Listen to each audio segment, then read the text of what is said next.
company. So where would you like to begin? Well, I have a company, and we have a lot of customers, and there's a lot of demand for our product, but we don't have the funds to ramp up and expand our business to meet all the customer demand. And I was hoping to get an idea for what we could do to raise money. Well, it's excellent that you've got the customers in demand. Two of the things that are often important for a successful offering are being able to show customer acceptance and also sales. You don't have to be profitable, but those two things are a huge help. Well, I have that, and customers love us, and sales are increasing. Well, that's excellent then. One approach that companies often take to raising money is to do what's known as a private placement offering. This is where you contact individual investors that you believe meet the investor requirements for that particular offering. But there's no public advertising involved in an approach like that.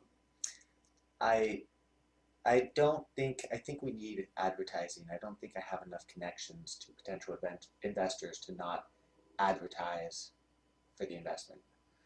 And one option that we now have for that is an advertised Rule 506 offering. So you can fully advertise the offering that way, but you are limited to accredited investors only. What is an accredited investor? So an accredited investor for an individual is someone with net worth of at least $1 million, not counting their personal residence, or somebody who has made at least $200,000 a year in income for the past 2 years and expects to do it this year. For corporations or other entities, basically they need either $5 million in assets, or every owner of the entity needs to be an accredited investor. That seems to eliminate a lot of potential investors. And I imagine accredited investors get hit up for money quite often, or investment opportunities quite often. Yes, and so there is another alternative, and that's known as a direct placement offering. It's a Form S-1 filing with the Securities and Exchange Commission. It has the advantages of allowing full public advertising, and there are no restrictions on the investors. It can also be used as a process for going public in the sense of getting listed on the over-the-counter markets. Is that the same as an initial public offering? It's similar but less complicated and less costly. With an initial public offering, among other things, you pretty much do have to be profitable to be able to have an IPO. Also, an underwriter is involved with an IPO. And on the most promising companies, the underwriter will guarantee that a minimum amount of money will be raised. But on most IPOs, the underwriter will only agree to use best efforts in the offering. And if an insufficient amount of money is raised, then that money, the offering fails, and that money has to be returned to the investors. A direct placement offering is different. There's not an underwriter involved. Instead, a consortium of stockbrokers is put together to sell the stock. And if the offering is not successful for some reason, then at least the company is left with a public shell that usually can be sold for more than the company has spent going through the process. Don't we have to be fairly large and profitable to go through this process? Fortunately not. I mean, that is true with an IPO, but the United States is one of the few places where you can do a direct placement offering, and you don't have to be profitable or large to be able to do that successfully. But the direct placement offering must still cost a fair amount of money.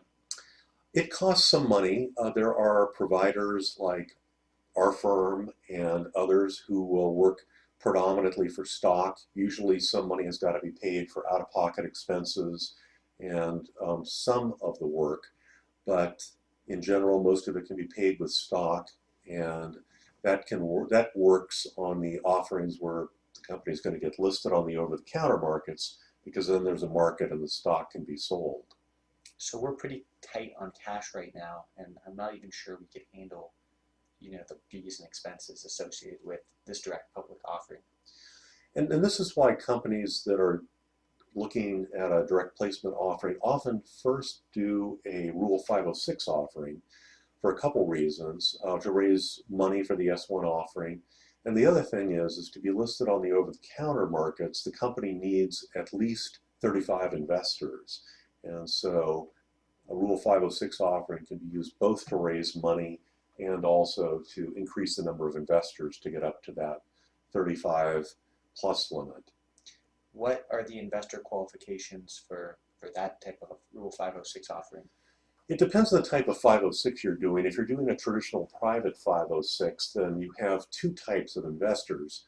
You've got the accredited investors, we've talked about those already, and also you have another class called sophisticated investors. And these are people who are sophisticated in terms of making investment decisions. And they can either be personally sophisticated in that way, or they can have an independent investment advisor who qualifies for that. One of those sounds doable. What's needed to complete the process for that? Yeah, I should have also mentioned that the other alternative to a private Rule 506 offering, well, one of the issues is that people can contribute as little as $1,000 to the Rule 506 offering, so they don't have to be investing a lot of money. If you don't think you can do it through a small private Rule 506 offering, it's also possible to have an advertised 506 offering, although, as I mentioned before, those are limited to accredited investors only. Okay. What kind of items do I need to provide you to do one of those offerings? So for Rule 506 offering, as with most offerings, there's going to be an investor questionnaire that the potential investors fill out to show that they're either accredited or sophisticated. There's going to be a private placement memorandum, which is often also called a prospectus or an offering circular. There's an investor subscription agreement. And then there are filings that need to be done with the SEC and usually with each state where there are one or more investors.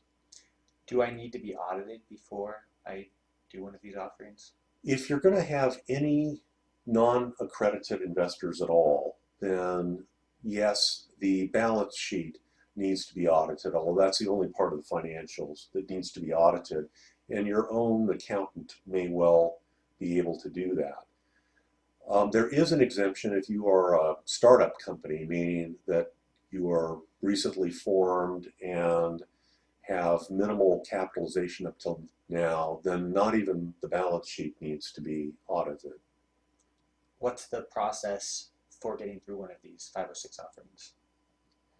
So the process for getting through a 506 offering is you simply, well, it depends whether you're doing this on an advertised basis or a non-advertised basis. But if it's private, again, you're going to be contacting potential investors individually, giving them the investor questionnaire to fill out. They then complete after they've reviewed the private placement memorandum, they complete the subscription agreement. Our role in this is we usually have our clients prepare the private placement memorandum because they are much more familiar with their businesses than we are.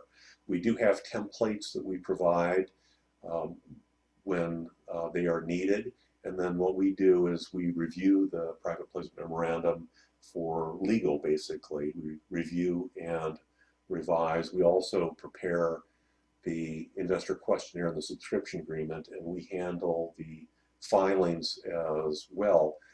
Our review of the private placement memorandum is that after we receive it, we can usually turn that around in about 2 weeks, and the 506 offering begins at that point. And what do we do after we complete the 506 offering? Well, at that point, we're moving into the direct placement offering phase.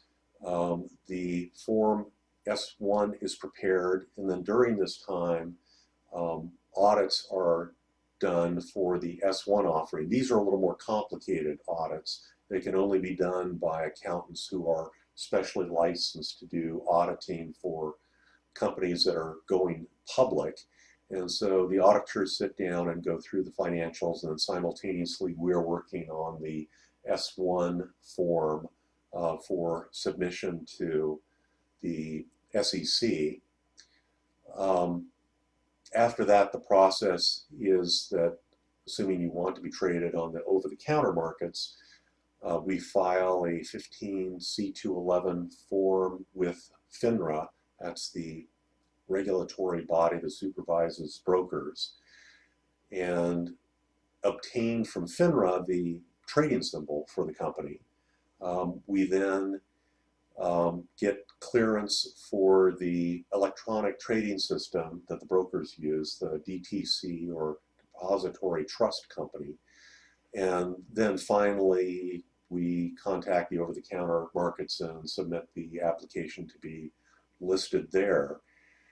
And then at that point, a really crucial part of the process takes place. We have affiliations with a number of people who handle investor relations, and they handle the marketing for the offering.